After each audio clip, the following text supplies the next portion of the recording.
बच्चों last lecture क्या था?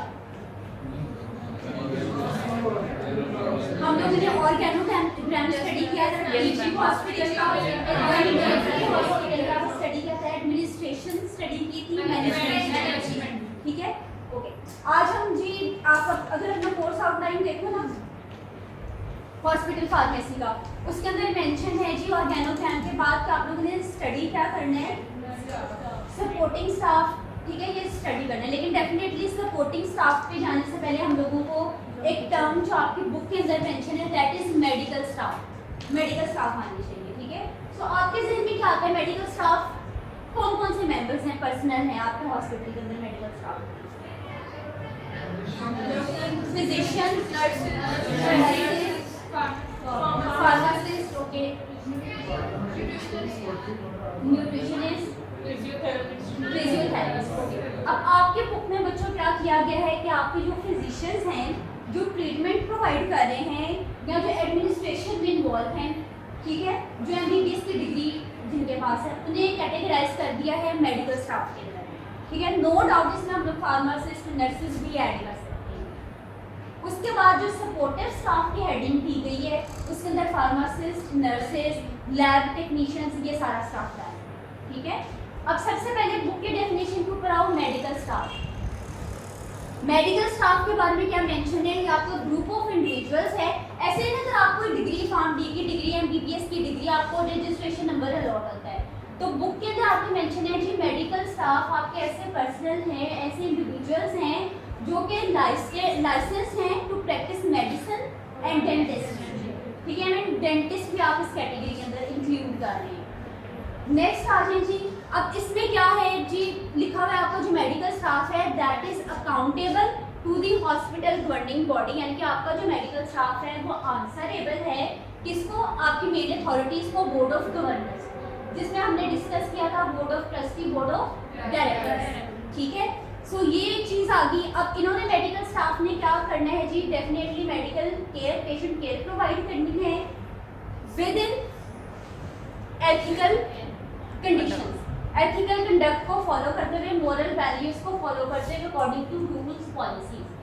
अब इम्पॉर्टेंट चीज है जी, आपका ये जो मेडिकल स्टाफ है आपकी बुक के अंदर 4 डिफरेंट कैटेगरीज में डिवाइड किया गया है। अब आपका हॉस्पिटल लार्ज है या स्मॉल है, ये उस पर डिपेंड करता है कि आपका जो मेडिकल स्टाफ का नंबर कितना है। अगर आपका डेफिनेटली लार्जर हॉस्पिटल है तो मेडिकल स्टाफ के पर्सनल या नंबर या अमाउंट या काउंट ज़्यादा होगी, अगर स्मॉलर हॉस्पिटल है तो उसमें कम होगी। सो अब मेडिकल स्टाफ वेरी करेगा, उसका काउंट वेरी करेगा according to size of the organisation, ये कॉमन सेंस की बात है ना। सो अब आपके बुक के अंदर इंपॉर्टेंट चीज़ जो याद रखने वाली है कि आपका मेडिकल स्टाफ बेसिकली 4 कैटेगरीज में डिवाइड किया गया। First one is the active medical staff, then we have associate medical staff, then courtesy medical staff, then honorary medical staff। अब इनको डिस्कस करेंगे। अच्छा, मोस्टली ऐसे देखा कि आप किसी हॉस्पिटल की बात करें, टीचिंग इंस्टीट्यूट की बात करें, फॉर एग्जांपल इस यूनिवर्सिटी की ही अगर आप लोग बात कर लें तो ऐसा है ना कि जो आपकी मेन लीड है आपके, फॉर एग्जांपल जहाँ भी जिस जगह पर है आपको, फॉर एग्जांपल अगर एचओडी है या जो भी मेन लीड है वो एडमिनिस्ट्रेशन के काम करता है।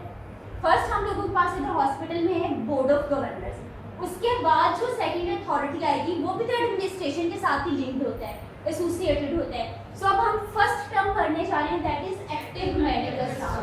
अब एक्टिव मेडिकल स्टाफ को आपके बुक के अंदर कैसे डिफाइन किया गया है कि आपका जो एक्टिव मेडिकल स्टाफ है इसका जो पर्सनल है that is at the forehead, जो मेन लीड पे है, किसके लिए? जिसका पर्पस क्या है कि मेडिकल सर्विसेज प्रोवाइड करना, क्वालिटी मेडिकल सर्विसेज प्रोवाइड करना। लेकिन आपका जो मेडिकल स्टाफ है बेसिकली एक्टिव मेडिकल स्टाफ, आपके पास जो मेन ड्यूटीज हैं दैट आर एडमिनिस्ट्रेटिव ड्यूटीज। ठीक है, एडमिनिस्ट्रेशन के कामों में ये इन्वॉल्व है। सेकंड हम आ जाते हैं एसोसिएट मेडिकल स्टाफ। अगर फर्स्ट अथॉरिटी आ गई आपके पास बोर्ड ऑफ गवर्नर्स की, डायरेक्टर्स की, देन आपके पास आ गई जी एडमिनिस्ट्रेशन में आपका एक्टिव मेडिकल स्टाफ, देन इसके बाद पॉसिबिलिटी है ना जो नेक्स्ट स्टाफ आए वो ऐसा जो क्लिनिकल वर्किंग में इन्वॉल्व हो, सो वो स्टाफ आपका है that is associate medical staff. अब आपकी बुक के अंदर एसोसिएट मेडिकल स्टाफ के बारे में क्या लिखा गया जी, एक लाइन मेंशन है, function for the advancement to the active medical staff. जी ये काम किसके लिए करता है?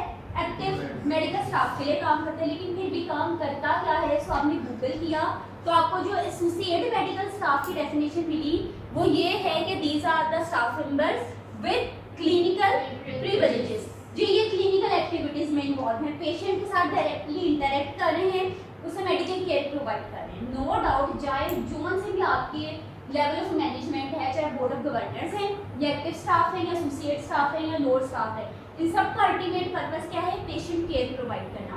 लेकिन इसमें हम लोगों ने देख लिया जो आपके पास एक्टिव मेडिकल स्टाफ आ रहा है that is involve with administrative duties.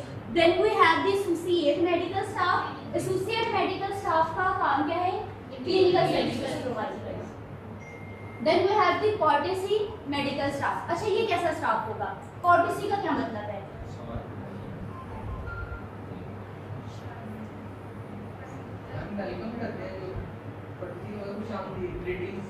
Greetings. Okay तो ये कैसा स्टाफ होगा?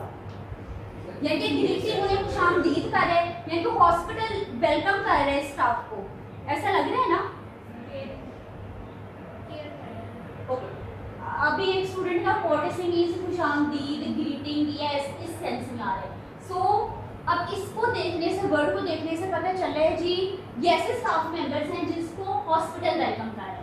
अब आपने अक्सर जगह पे देखा होगा कि जी एक डॉक्टर है, अक्सर हॉस्पिटल से सुना होगा जी हम लोग इस किस्म की सर्जरी करते हैं, इस किस्म का ट्रीटमेंट देते हैं, फलां डेट को आएगा उस दिन डॉक्टर विजिट करता है, फलां पर्टिकुलर डॉक्टर आके यहाँ पर विजिट करता है। कोई एक डॉक्टर उस हॉस्पिटल में विजिट क्यों करता है, पर्टिकुलर फिजिशियन उधर विजिट क्यों करता है? या तो उसका एडमिनिस्ट्रेशन के साथ कोई लिंक है, गुड लिंक है, गुड रेफरेंस है, या फिर उस हॉस्पिटल में काम करने वाले किसी स्टाफ मेंबर के साथ उसके अच्छे रिलेशन हैं, या फिर उस अपने हॉस्पिटल के इक्विपमेंट्स फैसिलिटीज इतनी अच्छी हैं कि उसने परमिशन ली है कि मैं अपने कुछ ट्रीटमेंट, कुछ जो ड्यूटी के आवर्स हैं उधर स्पेंड करूँगा इस पर्टिकुलर टाइम फ्रेम। ऐसे ही है ना? तो अब इसकी डेफिनेशन कैसे है कोर्टेसी मेडिकल स्टाफ की? अब बुक के अंदर क्या मेंशन है कि इनके पास राइट्स हैं, इस स्टाफ के पास राइट्स हैं, उनको राइट दिए गए हैं टू एडमिट एंड कन्वीनल पेशेंट, ऐसे पेशेंट का एडमिट करने का जो कभी कभी आते हैं। फॉर एग्जाम्पल कोई पर्टिकुलर सर्जरी आ गई, या फॉर एग्जाम्पल जो उसकी सेटिस्फेक्शन एक पर्टिकुलर आई स्पेशलिस्ट के साथ है, वो आई स्पेशलिस्ट महीने में एक दफ़ा बैठता है, वो उधर आके बैठकर उसने कहा अच्छा मैं इस डेट पे उस हॉस्पिटल में बैठूंगा, उधर आकर मुझे चेकअप करवा दूँ। ठीक है, तो इस स्टाफ को अथॉरिटी है, उसके पास राइट्स हैं, वो पेशेंट्स को उस पर्टिकुलर ऑर्गेनाइजेशन में हॉस्पिटल में इनवाइट करें ट्रीटमेंट के लिए। ओके अब क्यों भी ऐसे हॉस्पिटल्स, ये हॉस्पिटल ऐसे प्रोफेशनल्स को क्यों वेलकम करता है? बिकॉज उनकी रेप्यूट अच्छी है, उनके पास प्रोफेशनल एबिलिटीज़ हैं। सो अब लेकिन फिर भी प्रिसाइज डेफिनेशन क्या है? ये तो बुक में थी ना कि जी आपकी बुक के अंदर मेंशन कर दे कि कोर्टेसी मेडिकल स्टाफ वो स्टाफ है जिसके पास राइट्स हैं कि वो पेशेंट्स को इनवाइट कर सकें विद इन हॉस्पिटल। लेकिन क्यों कर सकें? बिकॉज या तो उनका रिलेशनशिप है, लिंक है किसी फिजिशियन के साथ, या हॉस्पिटल की तरफ से, एडमिनिस्ट्रेशन की तरफ से अलाउड है, या पॉसिबिलिटी है डॉक्टर खुद ही चाहता है जी मैं उस हॉस्पिटल में जाऊँगी, यहाँ फैसिलिटीज अच्छी हैं, ठीक है, उसके पास परमिशन है। अब कैसे क्या डेफिनेशन मिलेगी आपको गूगल में? ये जो येलो कलर में हाईलाइटेड है देखो कि ऐसे इंडिविजुअल, ऐसा मेडिकल स्टाफ करता है, कोर्टेसी मेडिकल स्टाफ क्या करता है? बेसिकली वो उस पर्टिकुलर ऑर्गेनाइजेशन को, उस हॉस्पिटल को यूज कर रहा है as a secondary hospital, not as a primary hospital. वो वहाँ पे जॉब नहीं कर रहा, वो कहीं ना विजिट्स पे आता है, उस हॉस्पिटल को, वहाँ की फैसिलिटीज को यूज कर रहा है as secondary hospital but not as a primary hospital. Okay then again mention आ गया कि जी they are using the hospital but not as a primary hospital, they are basically using it as a secondary hospital। क्यों use कर रहे हैं, कब use कर रहे हैं? कम्युनल बेसिस के ऊपर यूज कर रहे हैं, कभी कभी यूज करता है, किससे यूज करता है? बिकॉज उसकी एसोसिएशन है किसी एक्टिव स्टाफ मेंबर के साथ, यानी कि जो कि एडमिनिस्ट्रेशन में इन्वॉल्व है, या किसी एसोसिएट स्टाफ मेंबर के साथ, या हॉस्पिटल एडमिनिस्ट्रेशन के साथ, या हायर अथॉरिटीज के साथ। अब बेसिक इसका काम क्या है कि पेशेंट केयर प्रोवाइड करना, ये टर्म क्लियर है? देन बच्चों हम लोग आ जाते हैं ऑनररी मेडिकल स्टाफ। ये कैसा स्टाफ होगा, क्या ज़हन में आता है? ऑनर का क्या मतलब है? किसी को अप्रिशिएट करना, इज्जत देना, एजाज देना, ठीक है। तो ये कैसा स्टाफ होगा? मोस्टली ऐसे ही ना ऑर्गेनाइजेशंस, हॉस्पिटल्स, इंस्टीट्यूशंस किसको इतनी रिस्पेक्ट देते हैं? रिटायर्ड मेंबर्स, जो मोस्ट सीनियर जो मोस्ट सीनियर हो, रिटायरमेंट होगी, वो चले गए हो, या फिर प्रोफेसर्स को, ठीक है। अब आपके बुक के अंदर मेंशन है जी, इस स्टाफ के अंदर कौन सा स्टाफ मेंबर आएगा? फॉर्मर स्टाफ मेंबर जी, जो छोड़ के जा चुके हैं, जो पहले के हैं। Staff members who are either retired, या तो उन्होंने रिटायरमेंट ले लिए। देन आगे क्या वर्ड मेंशन है? एमिराइटस, एमिराइटस। अच्छा, ये वर्ड हम लोग यूज करते हैं स्टूडेंट्स प्रोफेसर्स के लिए, रिटायर्ड प्रोफेसर्स के लिए।